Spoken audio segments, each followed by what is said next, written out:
Diálogos, qual o caminho seguir? Nesta semana nós temos um convidado, o Dr. William.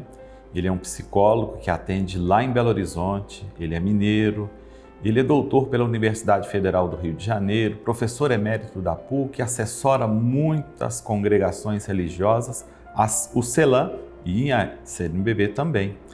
E hoje ele vai falar para nós do seu novo livro, Os 7 Pecados Capitais à Luz da Psicanálise. Vamos acompanhar, que tem uma reflexão muito interessante para nós. Bom, mais ou menos há 3 anos eu escrevi esse livro, Os 7 Pecados Capitais à Luz da Psicanálise, editado pela editora Vozes. Por que isso? Porque eu exerço a profissão de psicólogo clínico e sempre eu me interroguei que várias pessoas falavam sobre questões, demandas de sofrimento nas sessões de terapia que tinham a ver com os 7 pecados capitais.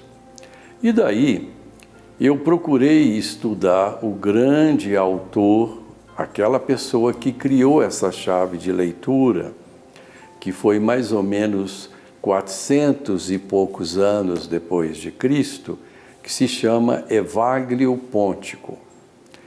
Evagrio era um monge e ele vivia com outros monges no deserto. E ele começou a perceber, naquela época ele deu um nome de tentações demoníacas.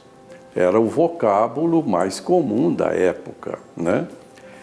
E ele foi percebendo que esses demônios, que essas tentações ou essas distrações eram exatamente para desvirtuar a experiência profunda com Deus. É como se fossem barulhos, né, internos. E ele foi dando nomes para esses barulhos, para essas tentações, para essas distrações. E, sabiamente, ele deu o nome primeiro da vaidade, depois da luxúria, depois da avareza, a inveja, a gula, a ira e, por último, ele chamou de assídia. Infelizmente, 5 séculos depois, Gregório Magno substituiu o nome de assídia por preguiça. Lamentavelmente, na minha análise, porque assídia tem muito mais a ver com tristeza, com um certo sofrimento de afastamento do sujeito com Deus e com o outro, do que simplesmente o vocábulo preguiça. O vocábulo preguiça está muito carregado de uma conotação moral rígida, de um sujeito indolente. Então, voltando, essa chave de leitura, a meu ver, ela é bastante atual.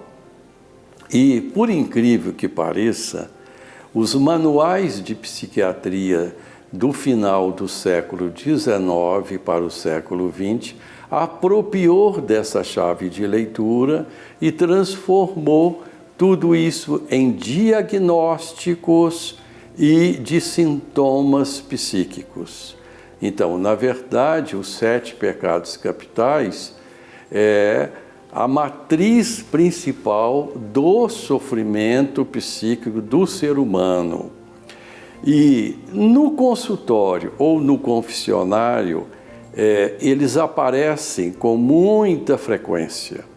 A diferença do confessionário é que essa pessoa, quando busca ser acolhido e escutado, tem uma dimensão espiritual.